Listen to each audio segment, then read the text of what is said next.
I'm going to talk a little bit about the Canary Island and La Palma in the Canary Island.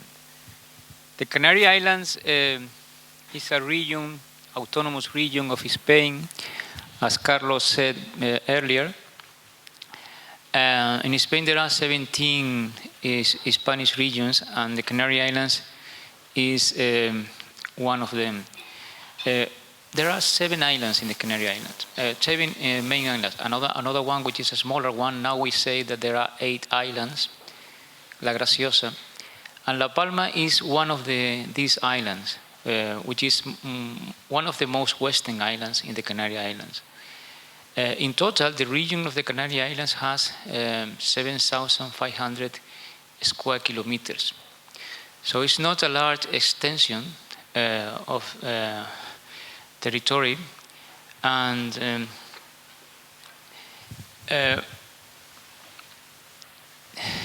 to summarize about the representation of the Canary Islands in the Spanish and European economy, there are living in the Canary Islands 2 million people. In the island of La Palma, only 80,000 people from these 2 million people. So we are talking about a small share of the population of the Canary Islands, and also a small share of the economy of the Canary Islands. So the share of the Canary Islands in Spain in population terms is nearly 5%, 4.7%. 2 million people in 50 million people, or 49 million people. And the share of the economy is 3.4%.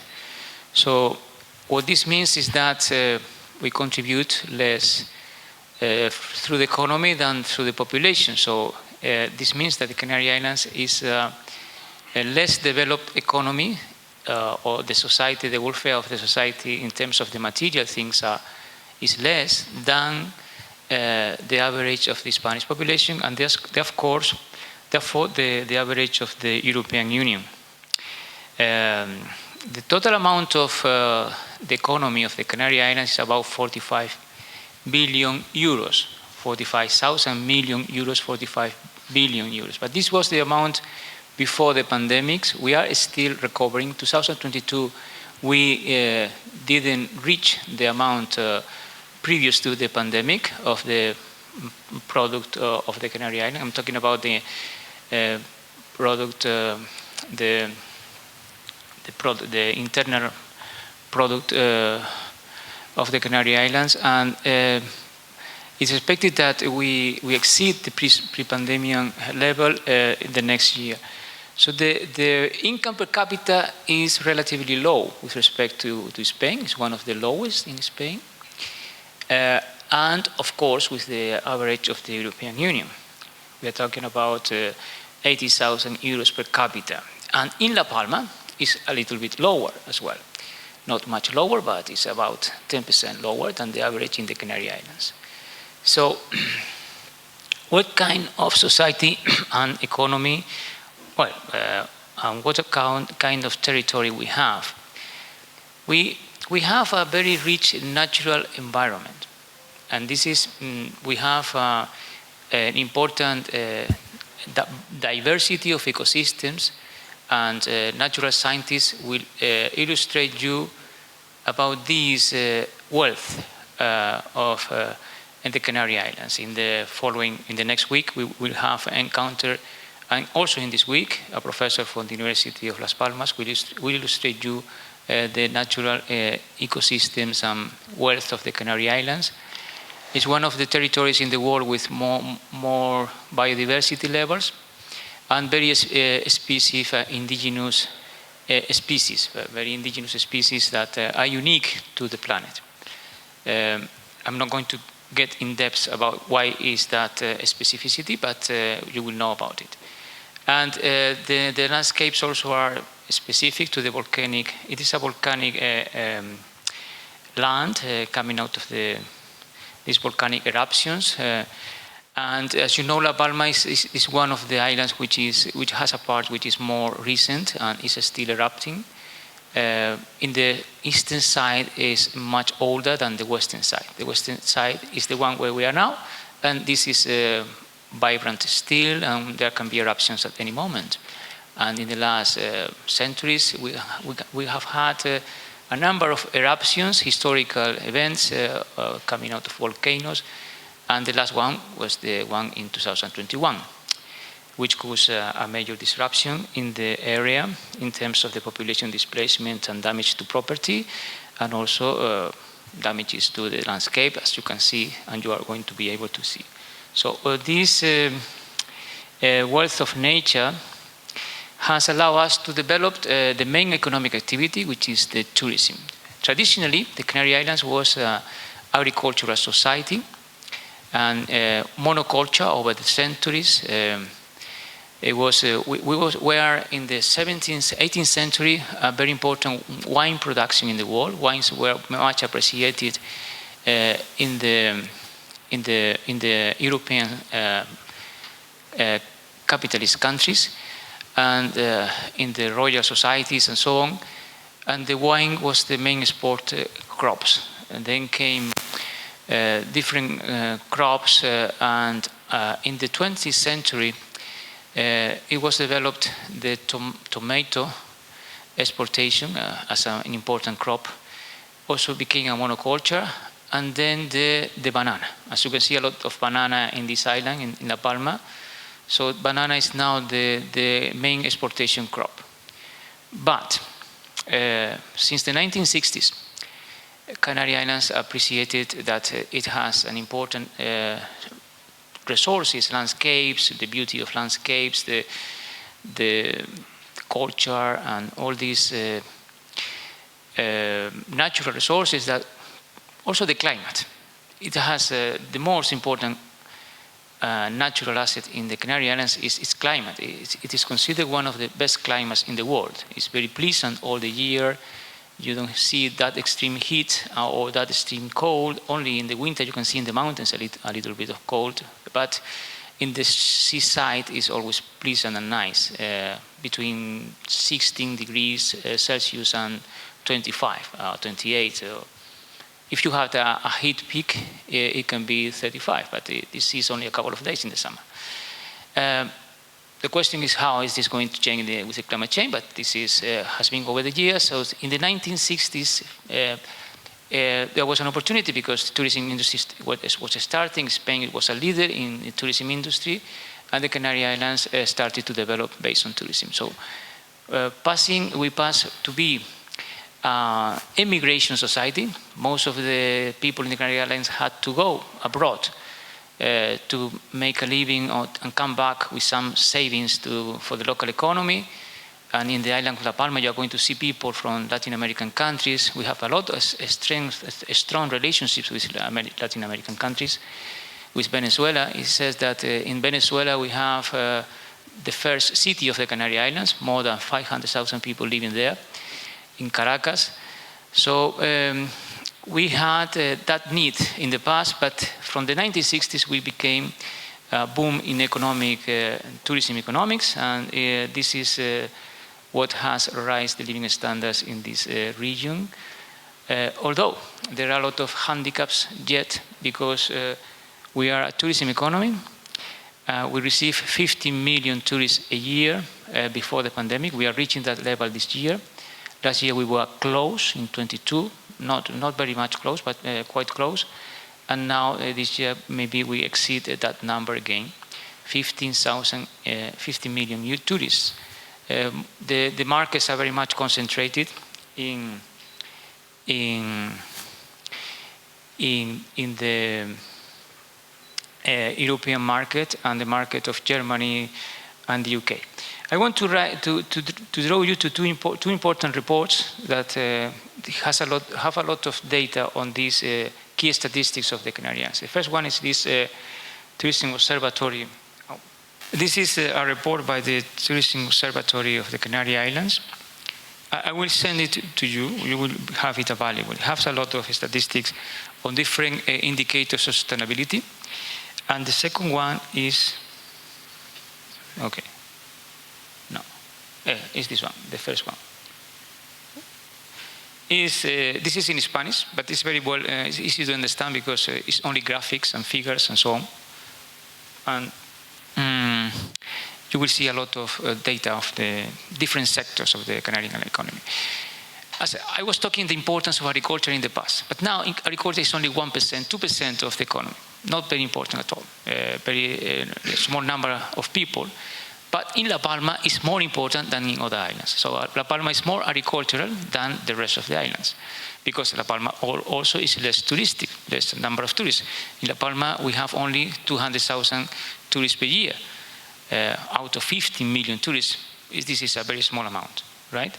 So you will see in these documents the comparisons with the different, with the national economy of the Spain and the European economy, and you will see different data of the Canary Islands in different indicators, right? So if I can look at the specifics of the population migration, which is an important aspect, you see here the migratory balance. We receive a lot of people. The crisis, the different crises reduces the amount of people coming from abroad to the Canary Islands. They come from Europe and from other countries around the world. And of course, what is in the news is these illegal or migrants who come by boats and so on, but most of the migrants come from airports and so on. And 2 million people, and we have a natality problem, a birth problem, because as in most developed economies, what happens is that people start to have less number of children, and population may decline eventually in the future with those rates. But this is compensated by immigration up to now. So those are the population issues are very relevant for the Canary Islands, but they are also relevant for La Palma, because in La Palma, most of the people, young people, immigrate, don't stay in the island because the opportunities, there are not so many economic opportunities in the island. So this is how the national product has evolved over the different cycles of economic activity. The last crisis, as you know, represented a very important drop in the economic activity of the Canary Islands. And an important aspect of this is not only the volume, the amount of goods and services that are produced in the islands, but also the per capita amount. Because of this lack of the economy to have a push in all the sectors, the only sector which pushes the economy is in tourism sector.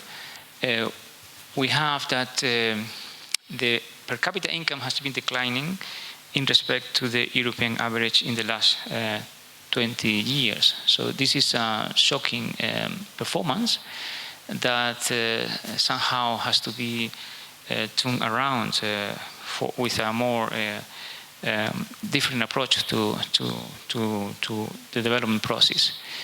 And as I said, the share of the economy is most represented with the services, activities, and in these services activities, the tourism industry is very important. Construction was important, is still important, 7%, and industry is 7% and is declining the percentage. Agriculture is increasing as well, but the amount of land dedicated to agriculture has been declining over the years. As we see here, the agricultural, although the volume of the amount of money made of agriculture has been increasing. The amount of people have been declining a lot, by 75% in 40 years, and the amount of the land has also been declining. So agriculture is a question mark, but that can be an aspect that we have to discuss for La Palma. The role of agriculture, the new ways of producing agricultural, ecological products for the world market, and specializing in sustainability, in sustainable agriculture for La Palma can be also an opportunity to be considered in our vision. So a lot of numbers, I'm not going to go through all of this. Anyway, you have in the reports to look at it carefully. And tourism is a major issue, as I said. So tourism has an important profile for the Canary Islands. Actually, it's the region of Europe receiving most overnight stays, and a lot of tourists and a lot of income generated out of tourism. So this is a summary, also is in the report, where you can see all these different contradictions, where you have some sort of wealth, but at the same time, there are, in relation to Europe and Spain, there is a high ratio of social exclusion. What we say by social exclusion, people, an amount members of society who have not been able to reach an average level of well-being, who are unemployed and who don't have an income that is close to the average of the population. So social exclusion is an important issue, and also innovation. It's not a very innovative region. The expenditure on R&D is the lowest in the region, in the European, in Spain. So per capita expenditure on R&D is the lowest. So this is also a challenge, and has been very much discussed by scientists and people in the academia, because there is a claim to the politicians that should be dedicated more research, more money, more investment to research and innovation in the islands. So the culture of innovation is an aspect that has been promoted. That's why you are coming here to introduce this need and to innovate for sustainability, to produce materials and elements that can lead this region, and particularly La Palma, for a more innovative and sustainable society. So there are different aspects that can be considered, but the attractiveness of the Canary Islands for tourism is out of question. It's a very competitive tourist destination, and it has a lot of features that explain that success. So the question is, how can you turn this success into a more sustainable process, so a process that not only preserves the natural environment. I forgot to say that nearly 50% of the natural environment of the land in the Canary Islands is protected by law, but this protection doesn't mean that the management is sustainable. It's just a law-abiding, that there's no possibility to build up different constructions and different facilities, occupy territory for production or for accommodations facilities. So, but anyway, another aspect is how are we performing in the Canary Islands with the renewables energy. Very, very short performance. Most of the energy comes from oil, importation of oil, not coal, but oil, and a little bit of gas. Gas has been very much controversial because local politicians don't want the gas in the territory. And, but there is a challenge. Although we have representative some examples of renewable energy, but it's only a small percentage yet. So there is a challenge to move forward towards a decarbonized economy and society. And we have the sun, we have winds, and there is a potential for utilizing these resources more skillfully and more thoroughly across society in different contexts, not only in the production, but also in consumption and society. So tourism has to be leading this transformation which is needed in terms of energy. So this is one of the challenges. Also another challenge is the waste management. There is a difficulty because being a small territory, there is not too much space to make landfills, and incineration is very controversial. We haven't opted, we don't have any incineration facility in the Canary Islands. So what to do with waste, how to recycle. Recycle is also a problem because if you get the materials, you have to export those materials to some other places, and that is costly. And that makes less viable the recycling activity. So what to do with those materials? And you know that those materials need to have some sort of a scale economy in order to be viable and to be profitable and to be attractive to investors. So at the end of the day, recycling becomes also a sector of the economy. And in the Canary Islands, the economy is very small. It's not only is 2 million people, but it's fragmented, it's separated in different islands with smaller economies at the same time. So transportation is an issue. The cost of transportation is an important issue for all this new economy and sustainable economy. So you are going to find that difficulty as well in your exercise. So this is my brief summary. I think we can leave it right here, right? So if you have any questions, I can go a little bit further. I think in one of the slides, if I read it correctly, that it said that there's 80,000 jobs in agriculture, but only 20,000 jobs filled. Is that correct? 20,000 jobs? 20,000 people performing jobs in agriculture, but 80,000 jobs available. Did I read that correctly? It was... Yeah, one of these with diferencia. Eso. Sí. No, this is a comparison between 1978 and 2001. In 2078, very long time ago, 40 years ago, we had 80,000 people, nearly 90,000 people in agriculture. Now we have 21,000 people in agriculture.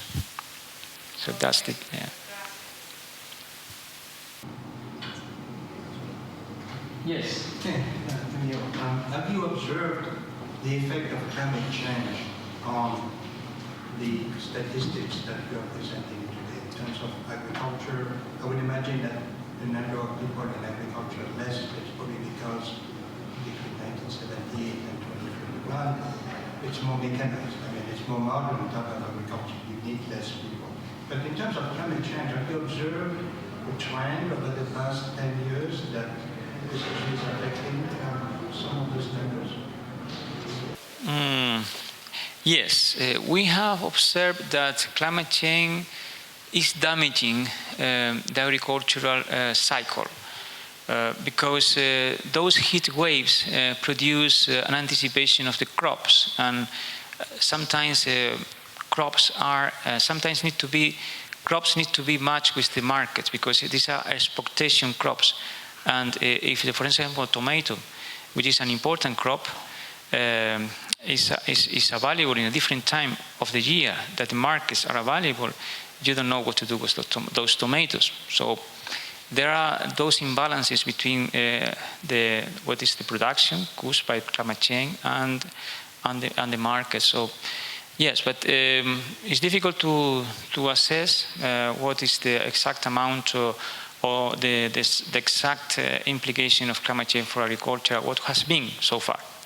What we can do is some projections based on the simulations of the climate for the next 40, 50 or 60 years in the Canary Islands, and if the climate becomes more variable and subject to these strong events, this could have an important impact on on the production of agriculture. So far, in the last decades, this decline in agriculture has been caused by the market lack, the market shortages for those products. The amount of income that can be raised by agriculture is not so attractive for investors. So that's why the land became abandoned and people move away. In La Palma, you are going to see that many people have had to go away and abandon their lands because they have to make a living in another country, in another part of the islands. If I understand you right, you are saying that the human capital is decreasing and it's aging too, it's getting older, and that the young people are leaving the islands and they are going somewhere else, but they're not coming back. Right. Yes, we are exporting people. Exporting people in La Palma is very very evident. There is an exportation of human capital. Right. Yes, people get older. Yes, the average people get older. Yes. Carmelo, you said that the attractiveness for tourism is unlawful here in the archipelago. And also you said that there's a lot of potential for solar and wind energy. Have there been efforts or visions in the last decades at regional level that will imply the investment in critical infrastructure in Canary Island? Are there those types of projects or efforts made? And a related question is, do you have any kind of sort of governance structure at regional level of the Canaries that perhaps is thinking ahead in the next decades and planning together investment? Because at European level there are some regions that have such a governance structure. So how is the debate on that and what are the efforts? You mean in terms of renewable energy? Yes? In terms of energy and critical infrastructure for the Canaries. Yeah. It has been always in the debate in the Canary Islands, but it has encountered the wall of the status quo because energy production was based on old facilities owned by the national companies that had invested in those facilities. So the change in the last decades has been very slow. Now there is some sort of impulse to make things different, and there is a lot of investment in renewable energies and in wind power and solar energy, and also in communities to transfer those production to the self-production of the individual units of consumption and production. But this is very recent in the last 4 or 5 years. In the last decades, although experts said that the Canary Islands had a lot of potential for renewable energy, investment was not at that level, at that compromise with the objectives to move to a decarbonized society. So we have lost, the Canary Islands has lost about 20 years in the adaptation to the new need to provide energy based on renewables facilities. There is only one exception, and you can see in the island of El Hierro. El Hierro is a very small population. It's only 20,000, and they pursue a plan to have a power based on reversible jump hydropower, bumping water, desalinated water from the shoreline of the sea up to the hills, and then generating hydropower from this water running down when there is need for supply renewable energy to them. This is a system that was very, very costly and has managed to give the island more than 50% renewable energy. It hasn't been completely successful because of different issues, but it's an example on how an island can be self-sufficient or works toward self-sufficiency in the use of renewable energy. and therefore sustainable. Yeah. Carmelo?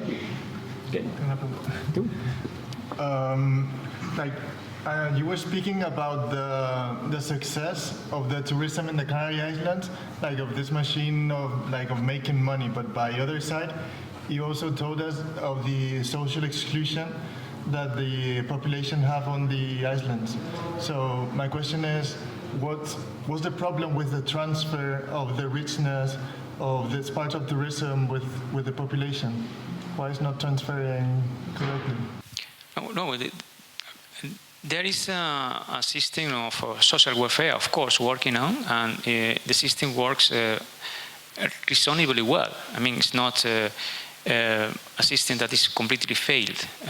But in relation to the average of other societies in Europe, it's not as efficient or as effective to have inclusion for all. But your point is answered by the unemployment rate. We have an unemployment rate which is always above the average of Spain.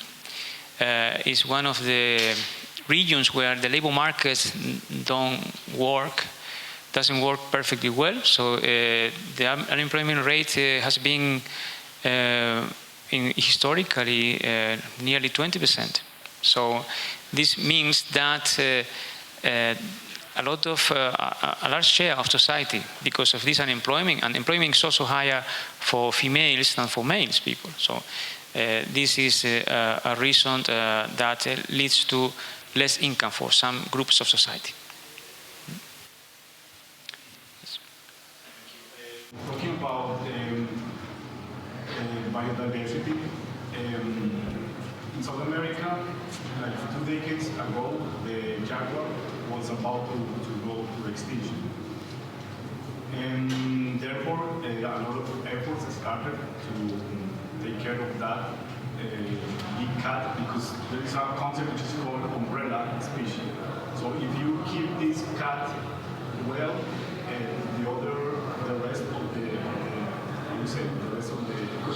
ecosystem will be in good shape.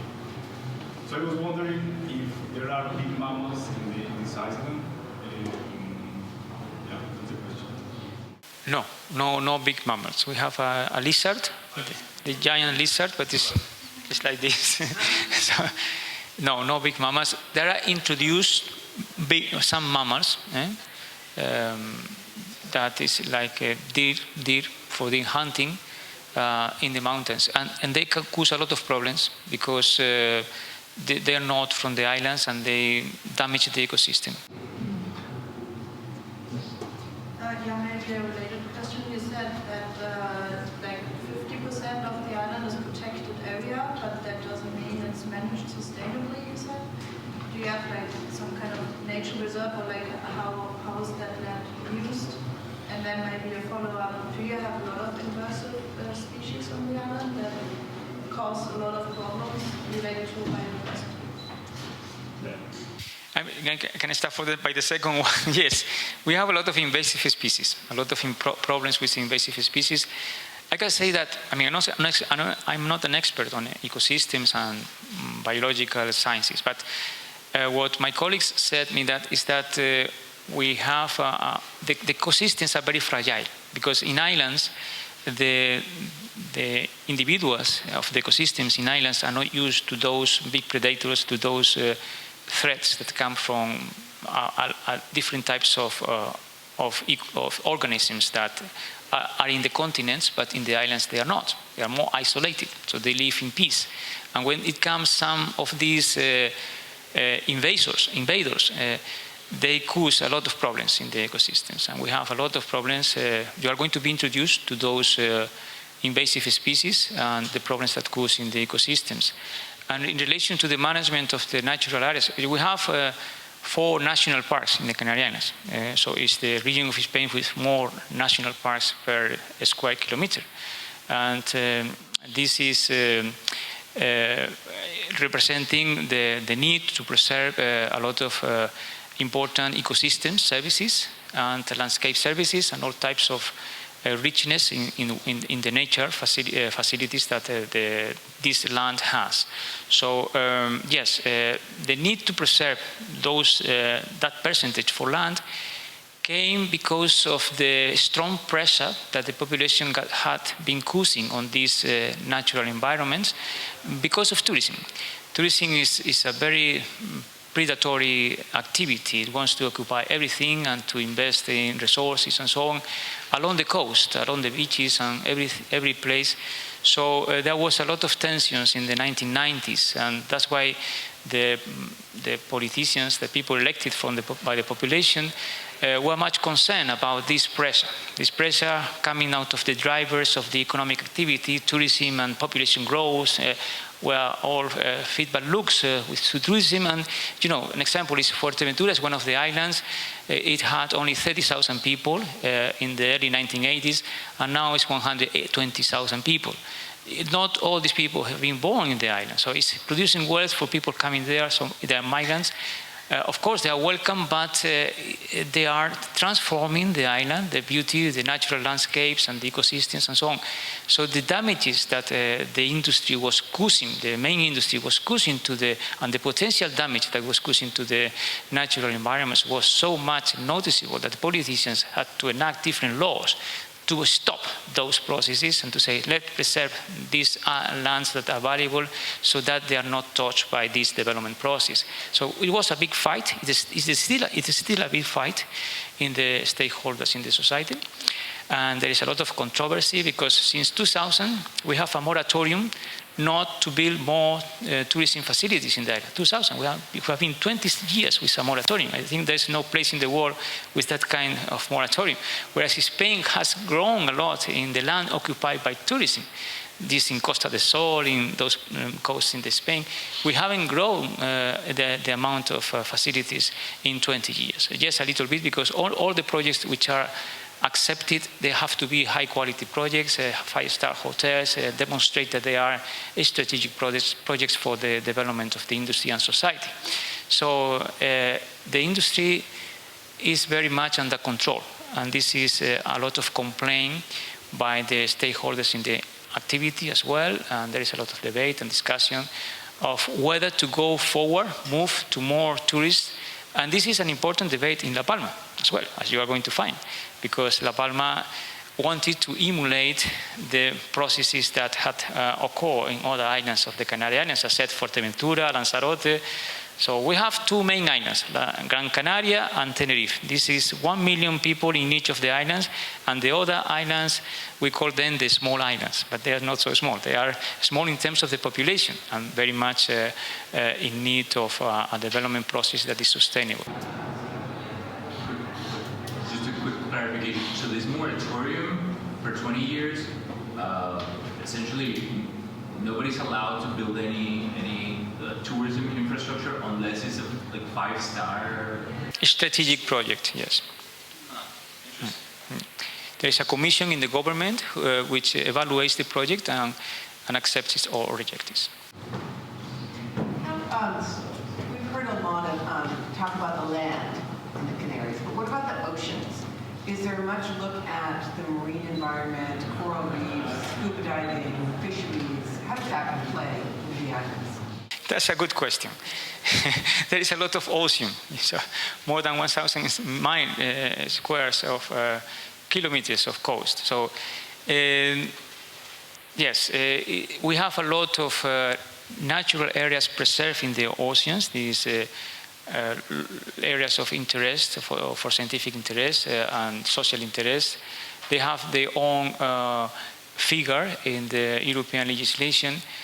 And again, the management is much more complicated. It's very easy to define a preserved area, but the management and to manage all the pressures that this area have, for this there's not so much resources, and there are a lot of contradictions. You are going to find that in the coasts, the bottom of the sea, maybe you can observe a lot of damages, and this is going to be reported by the scientists we are having next week here for discuss with you on these specific issues. Yes.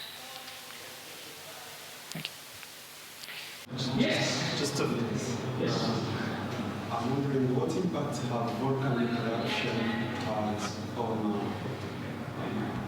water consumption on these islands? Volcanic on water consumption.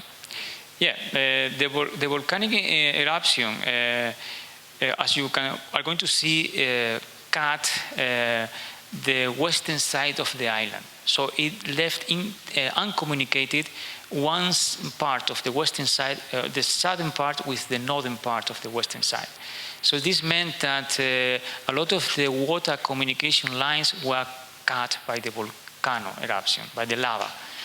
As well as a lot of facilities and houses were also buried by this lava. And we had a lot of damages because of this. The water couldn't go from one side to another, and some agricultural facilities couldn't be irrigated. You are going to have an example when we talk about agriculture. One of our faculty members is going to explain you is going to show his farm, which has been completely damaged. He couldn't irrigate it. It was an ecological farm for banana plantation. It was very successful. As you can see in the web, he has videos. He's an important promoter of ecological processes in the island, a leader in this area for agricultural production. And his farm was completely ruined because of the lack of water for irrigation, because of the volcano eruption. Yes? I'm just curious to know how much of the economy depends on trade. Most of the trade, I would imagine, is with Europe. You're in a unique position here to be off the coast of Africa. It's a big continent there, 1.2 billion people. How much trade is there between Africa and the Canary Islands in terms of the economy? Is there any trade? Is it just a few percent, or how much is it? Yeah. Trade is another important aspect. We have a special treatment with Spain and with the European Union that allows us to have different taxation for trade, specific taxes that are not paid as much as in the mainland, the European mainland, as here. So we pay less taxes for importing goods from abroad. So that means that everything can be found at a cheaper price here. But this lower price also has added the transportation cost. So the transportation cost is the equalizer. So that's why the taxation advantage is needed in order not to have a higher cost of living in the islands than in the mainland. So this is has been in law since the 19th century. It's going for more than nearly 200 years now. And it was a success for the development of the Canary Islands. It was needed some sort of helping from this taxation advantage in order to improve the commerce. But in relation to the relationships with Africa, this is a little bit more difficult because the difference in the development level and the linkages that the African economies have today, metropolitan states, are so strong that it's very difficult to make connections, direct connections from the Canary Islands to these neighboring countries. So we have a lot of relationships, of course, and they have been increasing in the last 20 years, but still it's just a dream that the Canary Islands can be a hub for development and for integration in the African economies. Yes.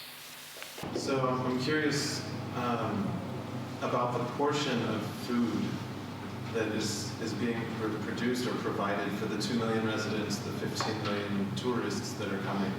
How much of it is grown in the Canaries versus imported? And then sort of related, like what's the contribution of the fisheries in the economy of the Canaries? The fisheries is part of agriculture, so it's inside that 2%. It's not so much. So, the share that tourists consume involves a lot of imported goods, more than 60–70% is imported. There is a challenge as well to induce, to try to incentivize the utilization of local products and agricultural local products and in the tourism facilities, in the tourism consumption. And this is, selling wine, Canary Island wine, instead of the wine coming from the mainland or Canary Islands cheese. So these are still challenges, and the industry needs to come across this necessity that integrates the local economy with the consumption of tourism, because a lot of the income potentially generated for the local economy goes away because we import a lot. Is there any practice or regulation that if you bring in a ton of soda pop from Spain, you have to bring out a ton of recycled goods that you brought in, like the sort of the circular of getting the waste off the island from all the stuff that they shipped in? Is any of that a practice here? No. So the ships typically are full, they leave their stuff, and then they just leave empty. They go back with the produce that sometimes that we export, but it's very small amount in relation to that. So they go empty, yes. So what does happen to waste here? The waste. Yeah. The waste goes to landfills, most of it. Yes. On the islands? No, on the islands. On the islands, yes. Buried in the landfills. And nobody wants a landfill in their backyard. So there is a problem when the landfill is getting full, where to put another landfill. Because it's lava, it's rock, it's not, big canyons of space. Yes, very small space for landfills. So yes, there is a lot of problem with the waste management. It's a great challenge. And we are underperforming with respect to the European regulations in this regard. This is not very much well known because it's something that is only known to the experts, but should be not known to tourists the way we are doing with the we are underperforming, yes. And why is incineration controversial here? Because environmentalists criticize that incineration has gases that contaminate the surroundings of the facility. So, but it's not appreciated that if it is well managed, you can have a good facility. Yes. Biochar and reducing emissions, you can do a lot. Yeah. It's a matter of cultural development, and make people accept some sort of good management, sound management for the facility. More questions? Okay. Thank you.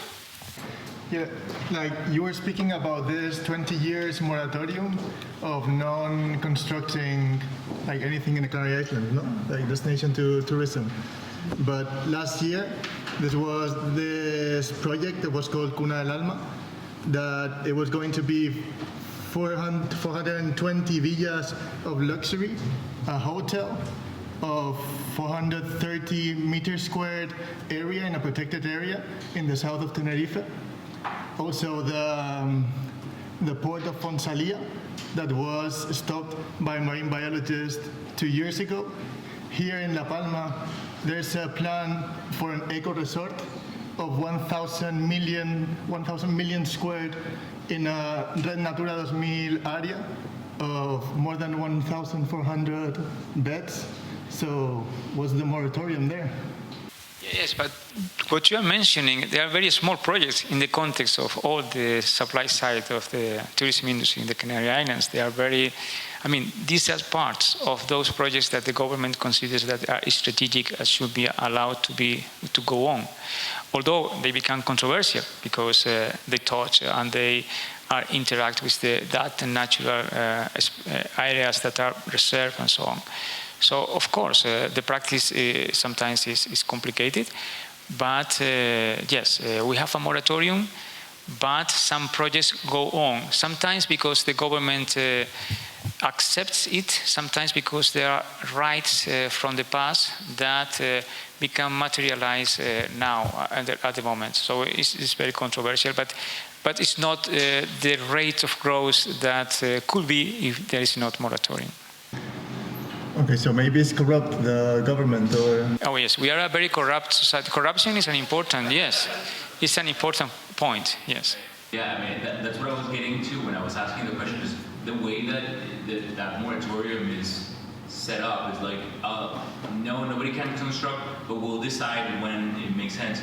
So it seems like there's some special interests there hidden. Right, and it's part of the social process in these kind of societies where, you have some friends in the government and they help you to do some investments and so on, and they pass above the law, and there is a controversy then, and these things can happen. Yes. I assume that the government came up with a Vision 2030 or Vision 2040 or 2050 for La Palma. Is there a document that we could look at?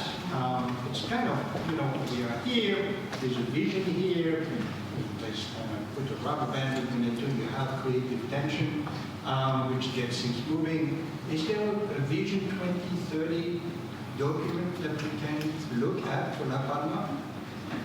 I'm afraid, no, that's why we are here. We are here to be... I would imagine that the government must have done some thinking already. If they don't, then there's a problem. I mean, we are a small potato in the decision making. Come on, right? I mean, people can take away the knowledge and throw them in the ocean if they want to. But there's a government in place that must have thought about La Palma 2030 or 2040 or 2050. It'd be interesting to know what the government has in terms of its vision for La Palma.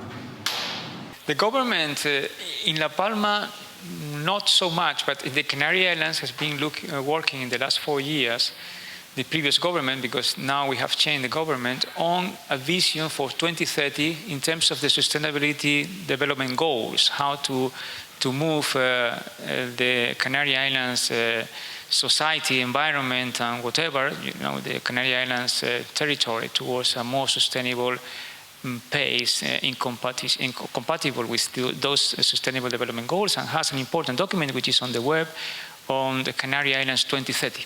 So you have that vision for 2030, but this is, a very formal document with a lot of objectives in terms of how to manage the natural resources, the energy, waste, and how the economic activities should comply with those restrictions that imply sustainability indicators. There is a lot of indicators and numbers and so on. But what you say, that what is the vision, what do we want for our society, for our territory, in the context of the world? We don't have that exercise. We haven't done that vision. We have to do that, and I think you are going to help us to think about that vision in this Global Sustainability Fellows program. I think that's why we are here. We need a vision. We need to think further away.